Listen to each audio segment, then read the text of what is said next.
My unfiltered story from the coast of Erthos. My son's wife, Serena, served me meals meant for her prized hound, believing my senses had dulled with age. I am Alara, 81 years weathered, and I reside, or rather, I used to reside, in the salt-kissed village of Port Blossom. This is a tale I never envisioned sharing, but silence, like the relentless tide, erodes the soul. And mine has endured too many seasons. Let me commence with the evening when everything shifted, marked by an ornate silver serving spoon and an aroma forever seared into my memory. It was a Tuesday evening, the sky over the churning azure sea, the color of a gathering squall, deep, indigo brushed with storm gray. I sat at one end of a long, polished teak dining table that felt alien to me. The nautilus-patterned cutlery was arranged with unnerving precision, the high-backed chairs unyielding, the quiet almost deafening. My son, Ronan, a marine biologist, was away on a research expedition. Only Serena, his wife, who ran a perpetually struggling art gallery in the city, and I were in the house, along with Zephyr, their sleek Saluki hound, who, ironically, enjoyed more liberty within these walls than I did. Serena placed a small glazed earthenware bowl before me, the kind one might use for a delicate bisque or a fruit compote. It steamed, a murky, fish-scented pâté, its surface glistening unpleasantly. She offered no name for the dish. She didn't need to. I lifted the spoon, heavy and cold, with a cautious hand, and brought it to my lips. I have eaten frugally my entire life. I know the taste of simple fishermen's stews, of preserved vegetables, of twice-heated bread. I understand hardship. But this possessed an odor that had no place in any human kitchen. It was pungently fishy, yet oddly sweet, with a coarse texture on my tongue. I held the spoon in my mouth for but a second before setting it down, very gently. "Serena," I murmured, more to the empty space beside me than to her. Serena turned from the copper sink, a linen dishcloth in her grasp, and emitted a short, brittle laugh, the kind that slices. "You're still sharp, aren't you, Grandma Alara?" she said, her voice dripping with artificial sweetness. Too discerning, perhaps. It's no different. Then came the pronouncement, the one that would etch itself into my mind like scrimshaw on ancient whalebone. "Grandma Alara is dependent on us, so eating the same as Zephyr is only fair." I remained silent. I did not recoil, nor did I allow my expression to shift. I simply lowered my gaze to the bowl, then glanced across the table where Zephyr's imported porcelain dish, emblazoned with a tiny anchor, was half full of the same murky pâté. Serena never ate with me. She always professed to have eaten earlier, or to be on some new, esoteric wellness ritual. I noted, however, that she only prepared these concoctions when Ronan was absent. Meals that were warm in temperature but devoid of warmth, always just enough to stave off overt complaint, never enough to feel truly nourished. I had moved in with them 6 months prior, after a misstep on the old lighthouse spiral stairs, where I'd served as keeper for 40 years, left me with a badly sprained ankle and an unsteady gait. I required assistance, or so my physician had insisted. Ronan offered, even pressed, for me to stay with them, just for a little while. Serena had smiled, a flash of perfectly veneered teeth, and agreed, saying they would make it a sanctuary. I should have recognized from that initial smile, too wide, too bright, that something within her was as hollow as a conch shell. But I acquiesced, unwilling to be alone in the stark, echoing rooms of the lighthouse keeper's cottage, not since my Gareth had sailed on his final voyage. That first night, Serena showed me to the attic room, barely large enough for the narrow seaman's cot and the small sea chest I'd brought from my home. No curtains on the porthole window, no charts on the walls, no comfort. Just bare timbers and the faint, stinging scent of industrial cleaner. She smiled again as she ushered me in. "It's not much," she'd said. "But it's better than a mariner's hospice, wouldn't you agree?" I wanted to believe she intended well, even when she forgot to refill my prescription for pain relievers, even when she informed her sophisticated friends that I was a bit adrift and probably didn't recall much these days, even when she began locking the pantry at night with a new digital code. But that dinner, that was a different current altogether. I sat for another minute, staring at the offensive bowl. I picked up the silver spoon again and stirred the pâté slowly, observing how it clung to the metal like harbor sludge. I glanced at Zephyr. He licked his chops, his plumed tail waving, eager for more. Serena leaned against the marble countertop, scrolling through her datapad. "Do eat up, Grandma Alara," she said without looking up. "It's artisanal." I forced a smile. "Of course," and I did. 1 bite. 2. Enough to prevent her from noticing immediately. The remainder would be discreetly disposed of later, hidden beneath discarded tissues in the waste compactor. I knew better than to engage her on her terms, in her domain, without a strategy.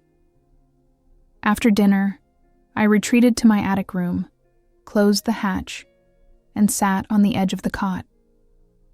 My hand trembled, not from age this time, but from a chill that settled deep in my bones, a feeling I hadn't known since I was a girl, facing down a winter gale alone at the light. That night, sleep eluded me.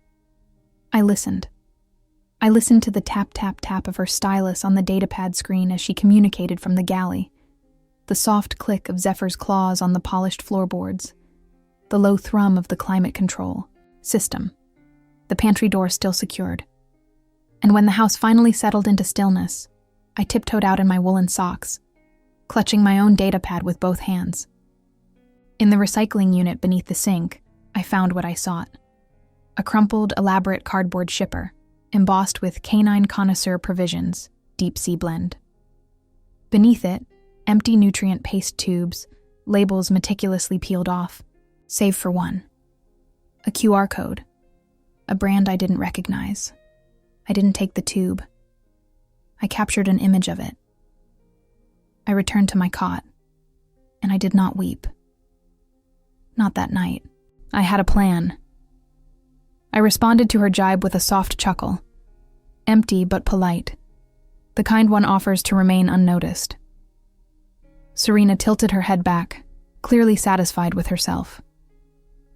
The remark wasn't humorous, but it wasn't intended to be.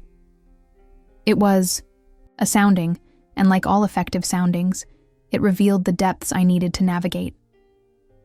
That evening, as I wiped my mouth with a paper napkin and rose slowly, she waved a hand dismissively, eyes still glued to her datapad. "Don't trouble yourself. With the dishes, Grandma Alara. We have it sorted. Go and get your rest." I nodded. "Of course, my dear." I shuffled down the narrow passage, letting my soft-soled slippers scuff against the floorboards, just enough to convey an image of frailty, of being lost in thought, no threat to anyone. I opened my attic hatch with a deliberate creak and closed it with equal resonance.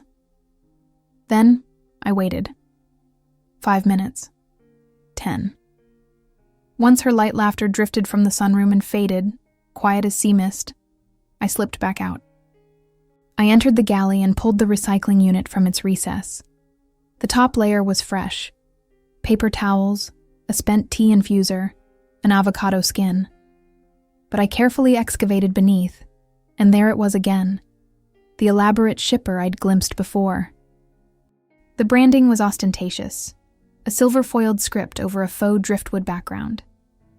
Canine Connoisseur Provisions, all natural. Tucked inside the shipper were 4 empty nutrient paste tubes.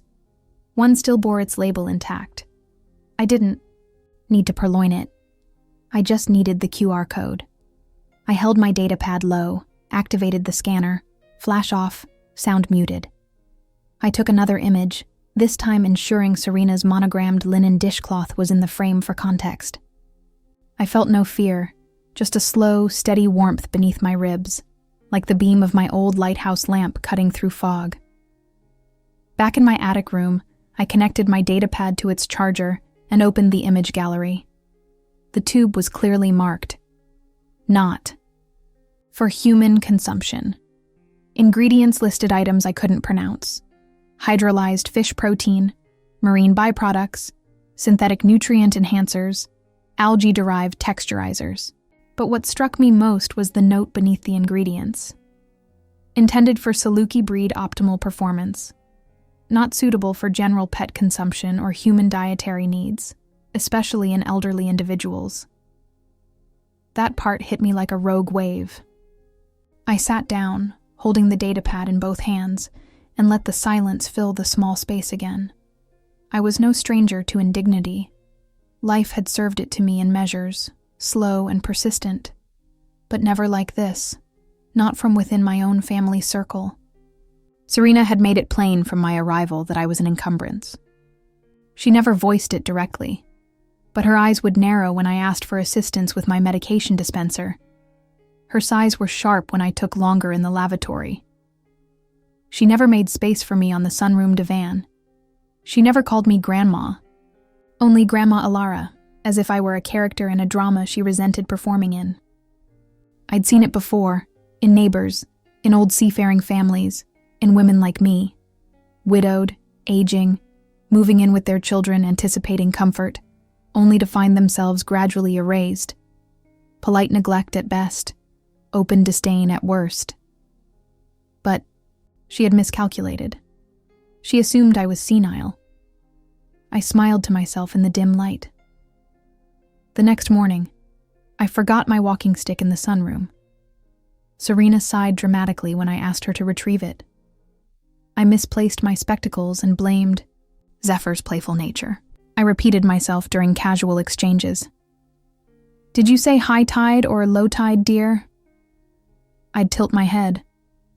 "My thoughts are a bit foggy lately." Serena lapped it up. Her condescension grew like barnacles on an untended hull. "She's deteriorating." I overheard her whisper to Ronan during one of his brief calls from sea, when she believed I was napping. She mistook the barometer for the chronometer.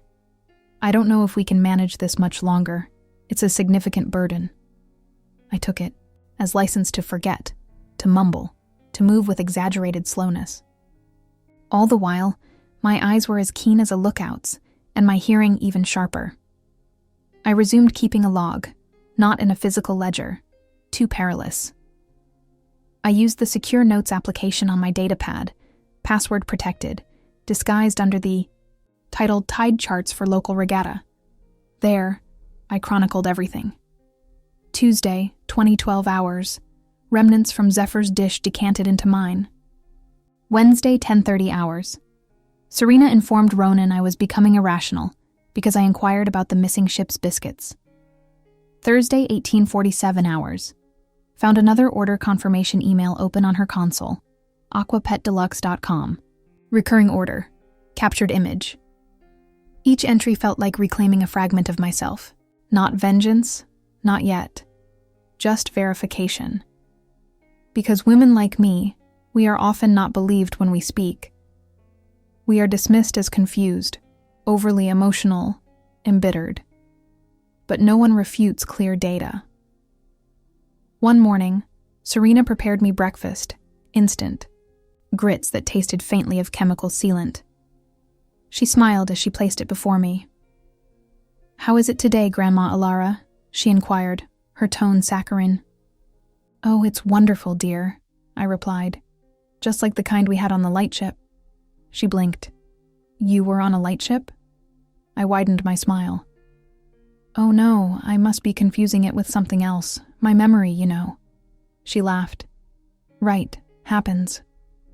Then she walked away, not noticing I hadn't taken a single spoonful. That week, I ordered a secondary encrypted communicator, paid for it with my old lighthouse keeper's pension, an account she was unaware of, and had it delivered to the old chandlery run by a friend down at the docks under the name of a former colleague. I collected it when Serena was at a gallery opening in the city. It was time to signal someone, and I knew precisely whom. That night, I waited until she had retired. Then I powered on my hidden communicator, and keyed in a code I hadn't used in years. 3 pulses. "Ahoy," a young male voice answered. "Liam," I said softly. "It's Grandma Alara." He paused. "Grandma? Is everything shipshape?" "No, my dear boy," I whispered. "Not entirely." There was a beat of silence. Then, "Where are you?" "With Uncle Ronan and Serena? Is something amiss?" I took a breath, steadying my voice. "She's feeding me Zephyr's artisanal hound food, Liam, and she believes I'm too old and too adrift to notice." By the time I ended the call with Liam, my heart was still pounding. Not with fear, but with resolve. I hadn't heard his voice in nearly a year, not since his induction into the maritime law program at Seacliff University. He'd always been the quiet observer at family gatherings, polite but perceptive, the kind who charted the currents before speaking. Now, he was a second-year cadet, and my last beacon of hope. "I'm sailing in this weekend," he'd said before signing off. "Don't let on I've been in touch. Don't alter your routine. Just hold fast." And I did. But I didn't remain idle. That same night, I retrieved the QR code image from the recycling unit scan and uploaded it to my main datapad. I may be old, but I am not inept. 40 years of maintaining a lighthouse, with its complex machinery and meticulous record-keeping, had taught me more than just how to trim a lamp. It taught me how to research suppliers, verify specifications, and read between the lines penned by those who thought an old woman in a remote posting was easily fooled. I entered the QR code into a global registry database and initiated the search. The result materialized instantly. Canine Connoisseur Provisions, Deep Sea Blend, Bulk Pack, 24 tubes, and highlighted beneath the description, "Not for human." Consumption, pet use only, contains processed organ meats, bone meal, artificial flavorings. I leaned back in my chair. For a moment, everything within me stilled. The attic room was too quiet. The air smelled faintly of salt and the industrial cleaner Serena favored. I stared at the screen, willing myself not to feel the sting behind my eyes. Not out of pride, but because if I allowed one tear to fall, I knew a deluge would follow. I had cooked every day of my adult life. My hands were marked by rope burns and calluses, memories of hearty chowders, baked fish, and late-night storm watches fueled by strong tea and ship's biscuits. I'd provisioned a family through lean fishing seasons, through winter gales, through bouts of illness. I knew the weight of a meal made with care, and the cruelty of one designed to diminish. This wasn't just neglect. This was degradation. I saved the search result. Then I navigated further. I looked up the supplier, aquapetdeluxe.com, the public-facing portal. Serena had an account. I knew because I'd seen the tab open on her console. I clicked through her recent order history. She hadn't logged out. There it was. Recurring order, Canine Connoisseur Provisions, Deep Sea Blend, monthly bulk subscription. Order date, last Monday. Shipping address, my son's home. The home, whose down payment Gareth and I had helped secure 20 years ago with our savings. I clicked on the invoice and read it, line by line. She was spending more currency feeding me this processed fish paste than it would cost to prepare a pot of decent human-grade fish stew. That was what anchored my resolve. It wasn't frugality. It wasn't ignorance. It was intentional. Serena didn't want me cared for. She wanted me debased. I closed the datapad gently, as if I could muffle the storm of what I had just uncovered. But there was no quieting it now. The next morning, I acted as always. Let her brew her bitter algae tea and scroll through her social feeds in the galley. Let her pass me a bowl of something gray and say, "Enjoy your meal, Grandma Alara." I smiled. Smells bracing. And I took one bite. Just one. She never noticed how I folded the rest into a napkin later and slipped it into my reticule. I took it to the old chandlery. My friend Fiona worked there part-time. She used to be a ship's medic before she mostly retired. "Can you do me a favor?" I asked her, unwrapping the napkin. "Tell me if this is what I suspect." She frowned, leaned. "And where did you get this, Ilara?" Serena prepared it. Her face changed. "Ilara, this smells like high-grade fish bait, or worse." "I need more than that," I said. "I need confirmation." She nodded slowly. "Let me make some inquiries." By evening, she'd gotten back to me. "It's precisely what you think," she said, her voice grim. "It's a high-protein canine supplement, popular with owners of show hounds. But it's hazardous for human consumption, especially for someone of your years.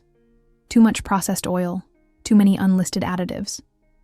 Ilara, this isn't just wrong, it's perilous." I nodded. "Good." Fiona blinked. "Good? Because I'm not finished. Not by a long shot." That night, I contacted Liam again, told him what I'd discovered, what Fiona had confirmed. He was quiet for a long time on the other end of the encrypted channel. "Grandma," he finally said, "we can take this to the Maritime Tribunal." "I don't want a tribunal," I said. "Not yet. I want them to know what they've done. I want them to feel the changing of the tide." He understood, perhaps better than I did. "Then we need documentation, scans, records, and we need a moment when all hands are on deck. I'll make sure they're all there," I said. He chuckled softly. "Of course you will." Friday arrived swiftly. Serena was in high spirits. "Ronan's parents are sailing in for dinner this weekend," she announced. "You'll stay in your room, yes? It's just more straightforward that way." I smiled. Naturally. I spent that day collating everything. Screen captures, printouts of the QR code scan, Fiona's statement. I tucked it all into a plain oilskin pouch and sealed it with a tarred string. I labeled it Logbook, Voyage of the Sea Serpent, 1976, so no one would be tempted to inspect it prematurely. When Saturday arrived, so did the family. Ronan's sister, her merchant captain husband, various cousins, everyone Serena wished to impress. She excelled at playing the gracious hostess. She wore a flowing silk caftan and diffused expensive ambergris-scented mist that barely masked the underlying tension. She served seared scallops, her one truly accomplished dish. Everyone oohed and ahed. And when dinner commenced, I sat at the very end of the table, as always, in the mismatched chair, with a paper napkin instead of linen. I looked at the plate she presented me. Plain boiled potatoes, no butter, no seasoning. And I smiled. Halfway through the meal, I tapped my water glass with my spoon. "Excuse me," I said, my voice quiet but carrying clearly, like a bellbuoy, on a calm sea. Everyone turned. Serena froze. "I brought a small collection of charts," I said. "Just something I found whilst organizing my old navigational tools. Would you all mind if I shared?" Ronan shrugged. "Certainly, Mother." I opened the oilskin pouch, laid the documents on the table one by one. The QR code scan, the supplier's invoice, the ingredient manifest, Serena's order history, Fiona's signed statement, and finally, the label, "Not for human consumption." The silence was like the dead calm before a hurricane. Serena's jaw dropped, Ronan's face drained of all color. I sat back, composed, replete. "I've weathered worse storms in my life," I said, "but never with less sustenance for the soul." After the silence crashed like a breaker over that dining room table, after the documents had all been laid bare like flotsam on fine china, I didn't utter another word. I simply gathered my oilskin pouch, stood up slowly, and walked back to my attic room. I didn't slam the hatch. No need to. Truth makes a loud enough impact on its own.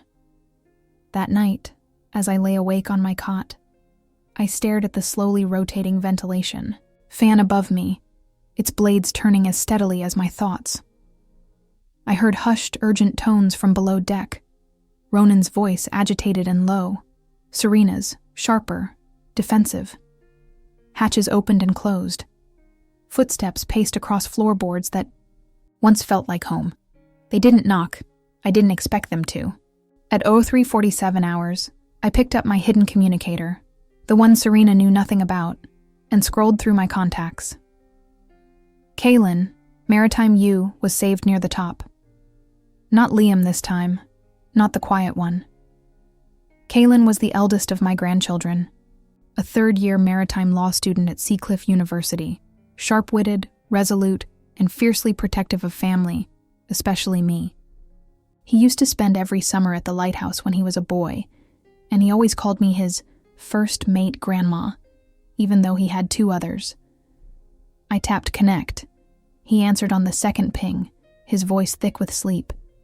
"Grandma?"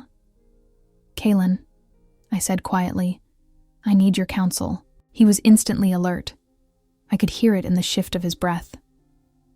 "What's happened?" So I told him. I told him about the earthenware bowl, the QR code, the hound's pâté, the way Serena smirked while I swallowed indignity disguised as dinner. I told him how Ronan had looked away, how the house I once helped secure had become a gilded cage. I told him everything. Kaylin didn't interrupt once. When I finished, he exhaled slowly. "I'll navigate this, Grandma," he said. "Just let me take the helm." I smiled. "I trust you, Kaylin, but I want it done my way." He paused. "What's your way?" "Public, legal, and unforgettable." He chuckled. "Like a true captain of your own ship."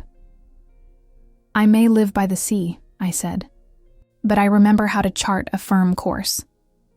The next morning, Kaylin sent me a checklist via encrypted message.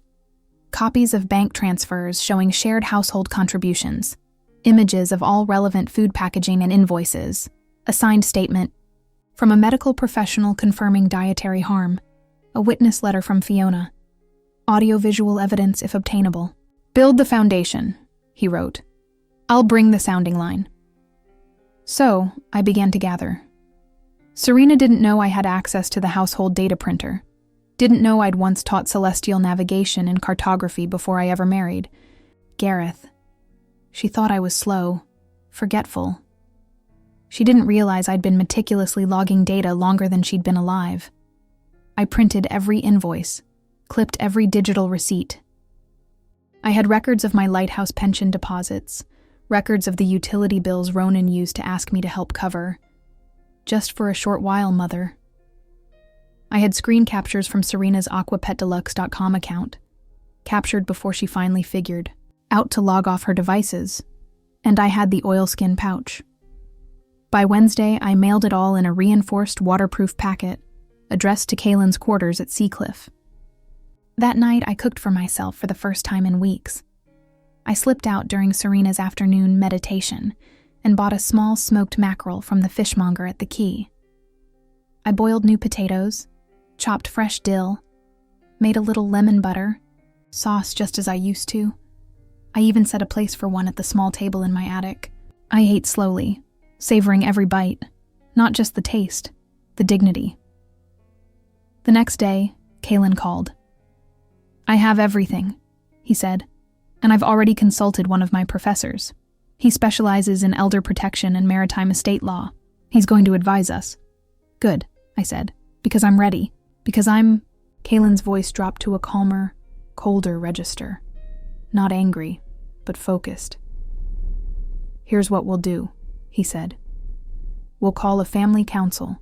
You'll be there, I'll be there, and so will they. We'll lay out everything, as if in a formal inquiry. Let them see what it feels like when the truth sails in the front door." I chuckled. "You sound like your grandfather." "I sound like your student," he said. "You taught me better than anyone." We picked a date. Saturday. Ronan and Serena thought it was to be another family dinner, a reconciliation after my little outburst the week before. They even tried to smooth the waters. Serena knocked on my attic hatch Friday afternoon with a plate of macarons, imported, overly sweet, with a synthetic smile to match. "I know we got off on the wrong tack," she said. "It's just been a heavy sea for all of us." I looked at the macarons, then at her, and for once, I let silence be my answer. Saturday came. Kaylin arrived wearing a crisp linen shirt and a tie, one of Gareth's old silk ties, patterned with sextants that I'd given him years ago. He kissed my cheek and whispered, "Ready to make waves?" I nodded. Let's go show them the depth of their error. The family gathered around the teak table once more. Serena poured expensive imported mineral water. Ronan looked strained. Everyone tried to pretend this was normal. Then Kaylin stood. He reached into his leather satchel and pulled out the oilskin pouch, not mine, his duplicate.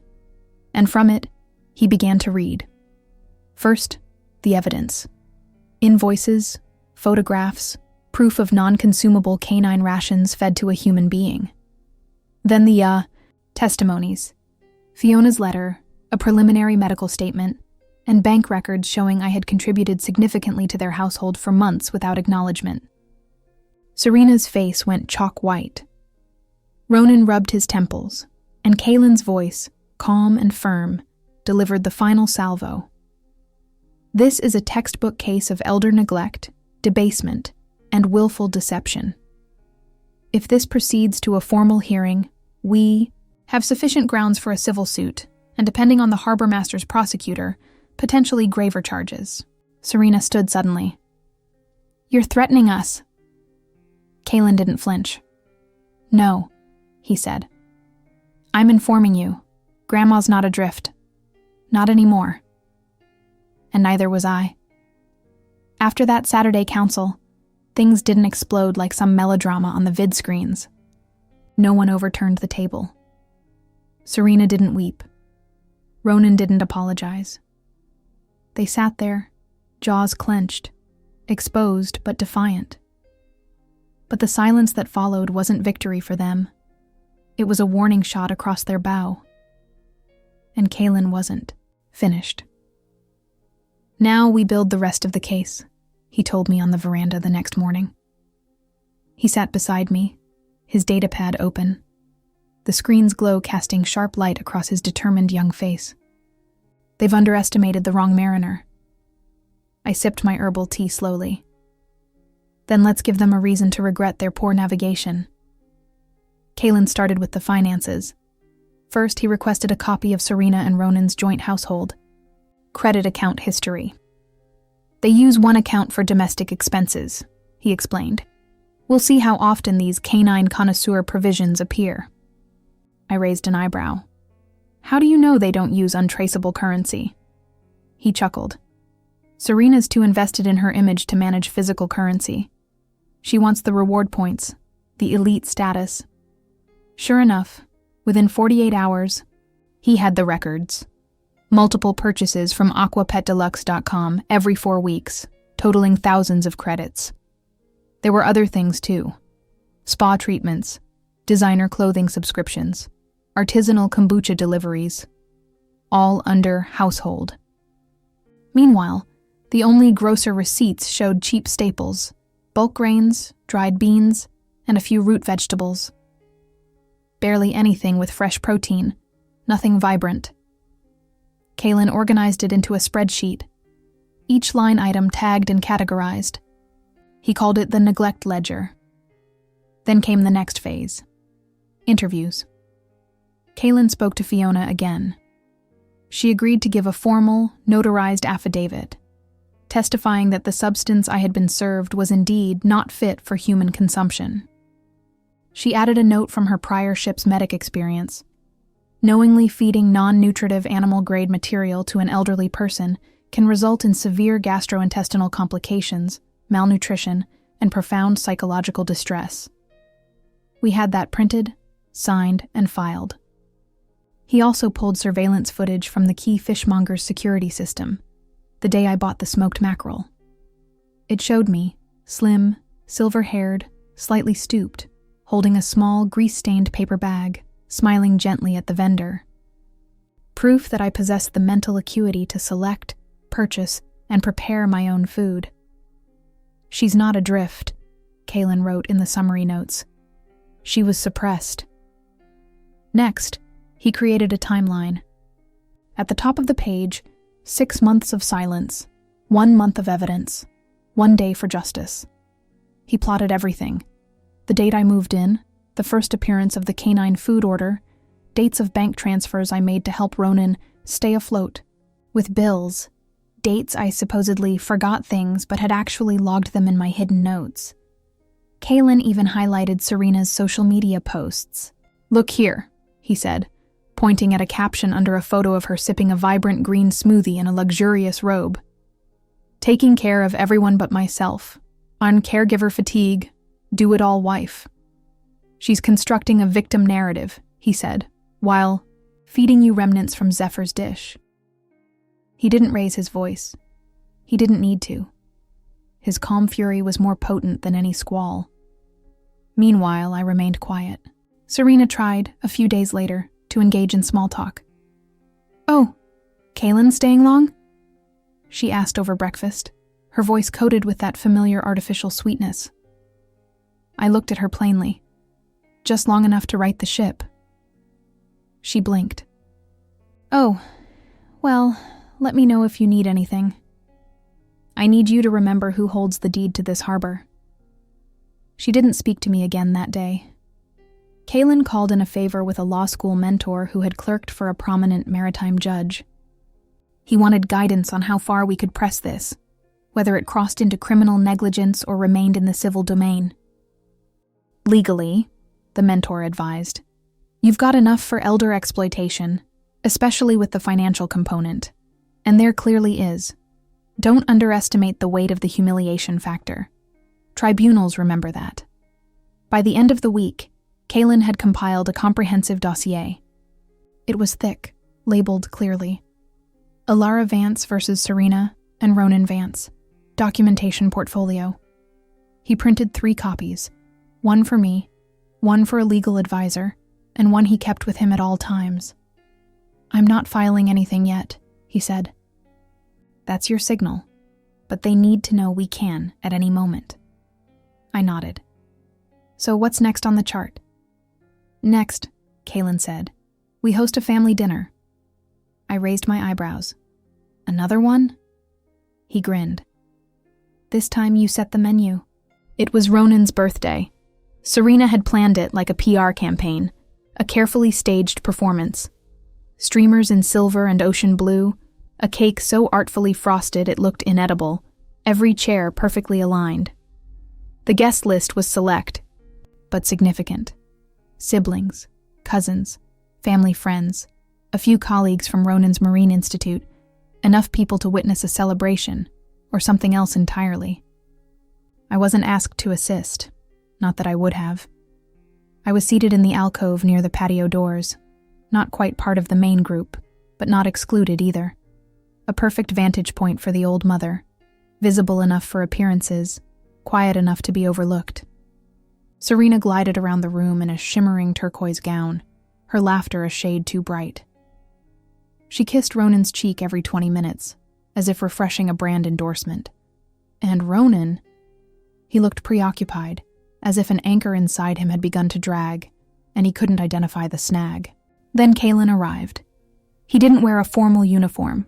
He didn't carry a briefcase, just a slim leather document case tucked under his arm, and a small, dark data projector in his hand. "Happy birthday, Uncle Ronan," he said, embracing him briefly. Serena swept in, all glitter and practiced charm. "Kaylin, so glad you could make it. Are you staying long?" Kaylin smiled. "Just long enough to clear the air." She blinked. "Clear what up?" He didn't answer. 30 minutes later, after the cake had been cut and everyone was still nursing their forks, Kaylin stood. He walked to the center of the room, turned toward the assembled company, and cleared his throat. "I'd like to ask everyone for 5 minutes," he said, his voice calm and steady. "Just a short family moment. Something important. Something long overdue. Serena stiffened beside the beverage cart. Ronan looked up. Kaylin? Kaylin held up a hand gently. Just a few minutes, Uncle, I promise. Ronan nodded. All right. Kaylin turned, connected the projector to a nearby wall port, and let the device hum to life. The ambient lights dimmed slightly, just enough for the screen to glow against the pale wall. And then he began. The first slide appeared. Aquapetdeluxe.com. Order confirmation. The gasps were audible, though muted. Canine Connoisseur Provisions. Bulk order. Recurring subscription. Now the atmosphere shifted. Some laughter died. Some forks clinked against plates. Scan of the ingredient list. In bold red. Not for human consumption. Then a photograph. Me, sitting at the dining table, in front of the same earthenware bowl, beside Zephyr's dish. The room fell completely still. I've been working with my grandmother for the past month, Kaylin said, turning to face the guests, collecting evidence, documentation, witness statements, medical opinions, financial records, all pointing to one truth. For weeks, months in fact, my grandmother was knowingly served pet food by Serena Vance. He said her name slowly, deliberately, like a judgment. Serena shot up, her face flushing crimson. This is outrageous. This is a birthday party. Kaylin didn't blink. So was the day she took the first scan of that QR code in the recycling. The first night she detected something amiss in her meal. The first time she noticed Zephyr's rations looked more appealing than hers. People began to murmur. My son's sister-in-law covered her mouth. A cousin whispered to Ronan, whose face had gone ashen. Kaylin continued, undeterred. I know what some of you may be thinking. It's not that serious. Maybe it was an oversight, but it wasn't. Here's the credit account statement. Monthly purchases from the same supplier. Over 2,000 credits worth of canine rations ordered and served under the guise of artisanal meals. Meanwhile, the only groceries purchased were sufficient for 2 adults. Click. Photos of their pantry, sparse, lifeless. The pantry was locked some nights, Kaylin said quietly, with a code only Serena knew. Click. A signed letter from Fiona displayed prominently.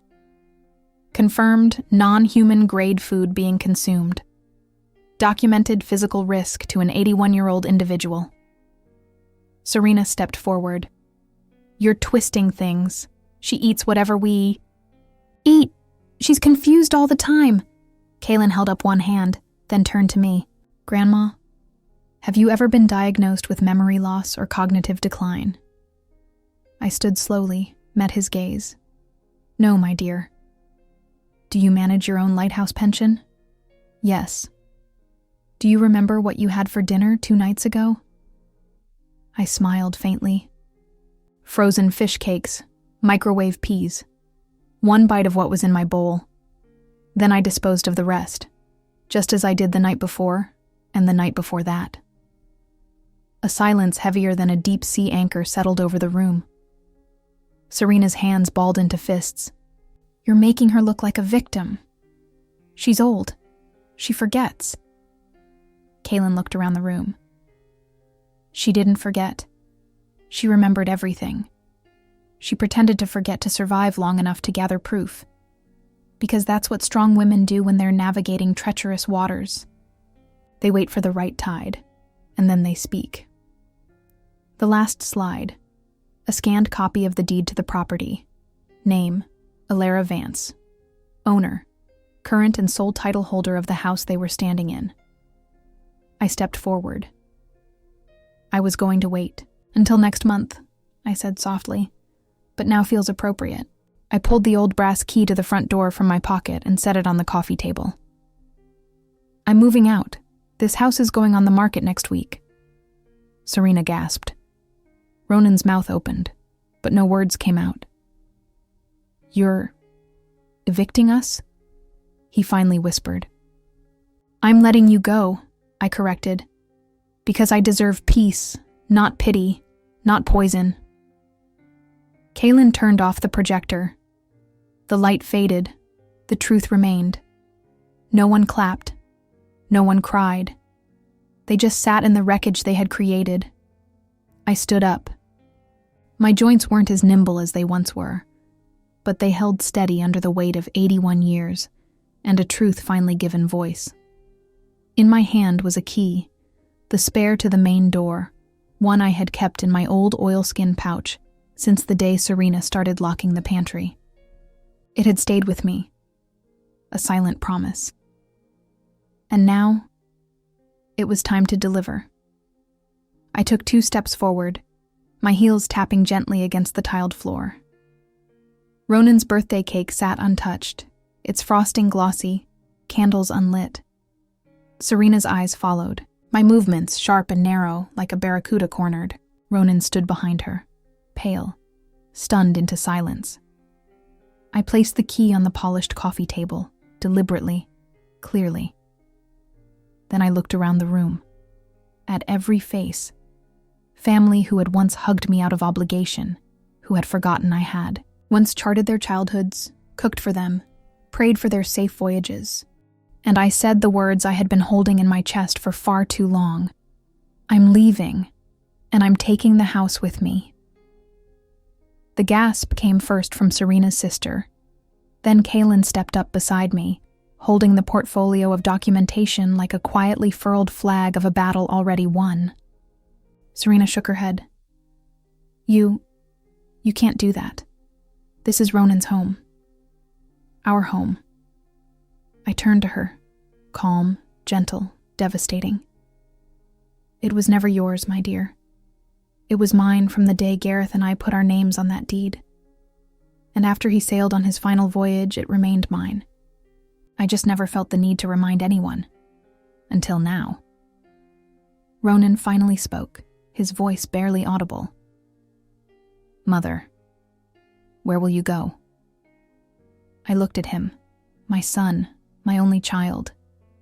I had changed his nappies, rocked him through fevers, taught him to read the stars, and yet he had stood silent while his wife served his mother humiliation in an earthenware bowl.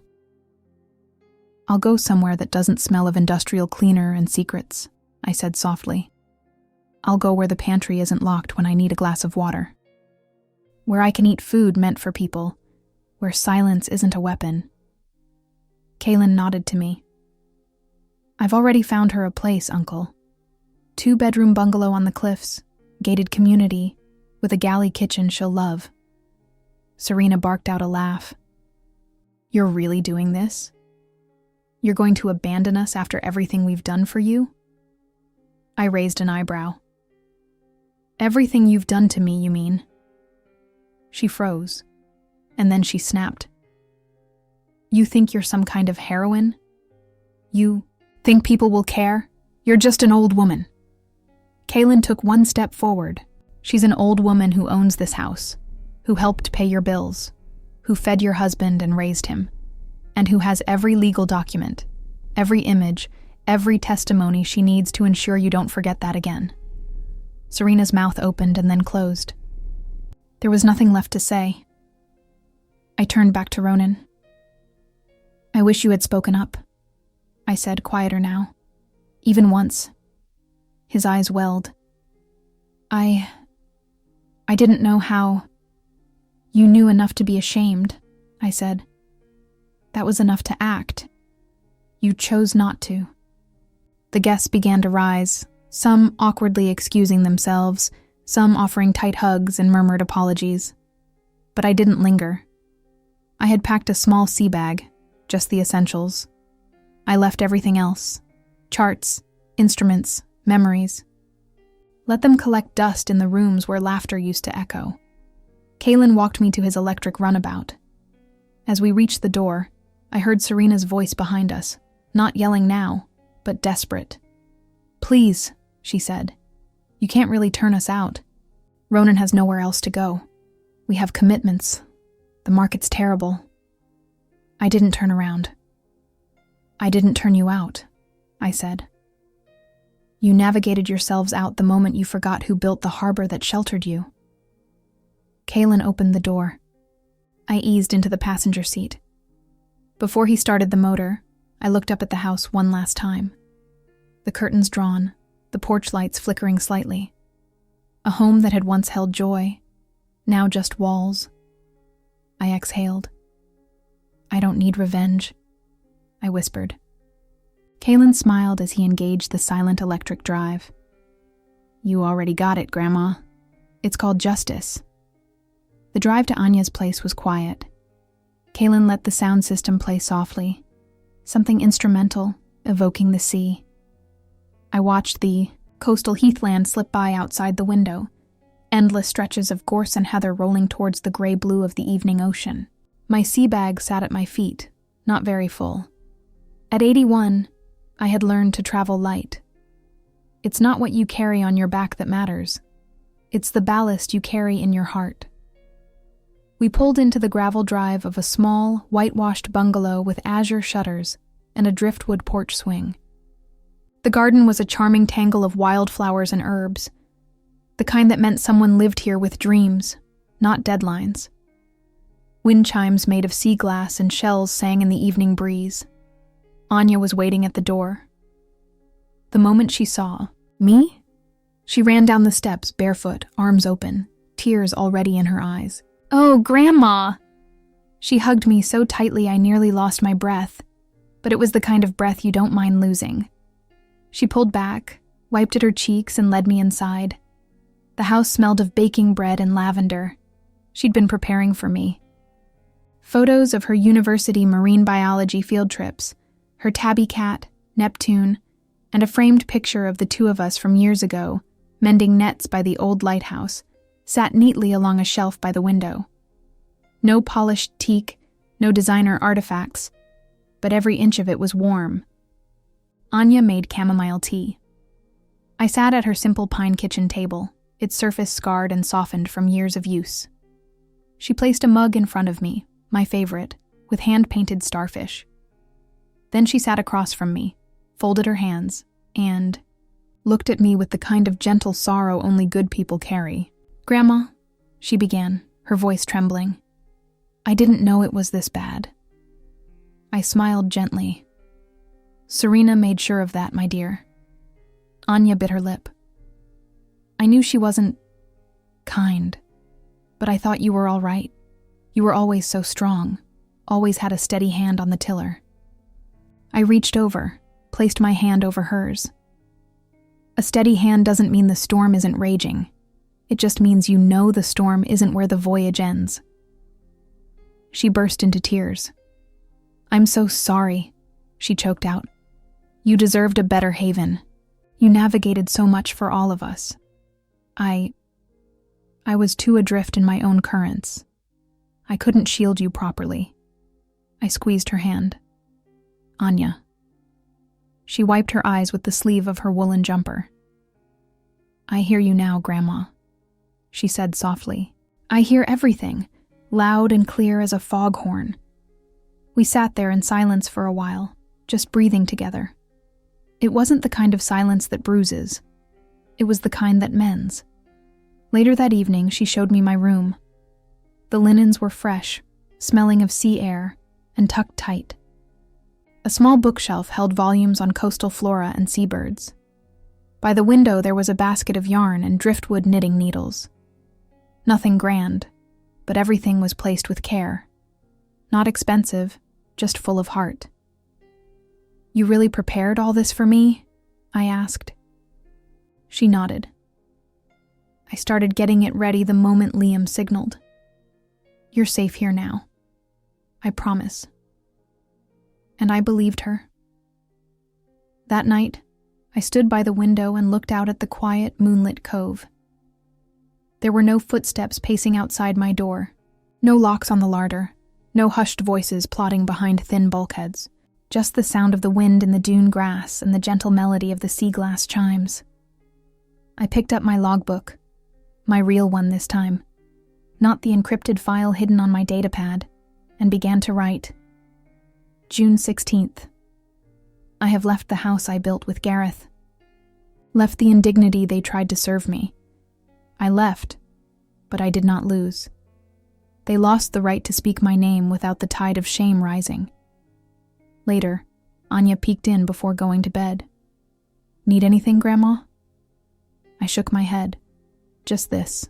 She walked over, knelt beside my chair, and rested her head gently on my lap, just as she used to when she was a little girl and couldn't sleep without me humming old sea shanties. "You're not losing your bearings, are you?" she whispered.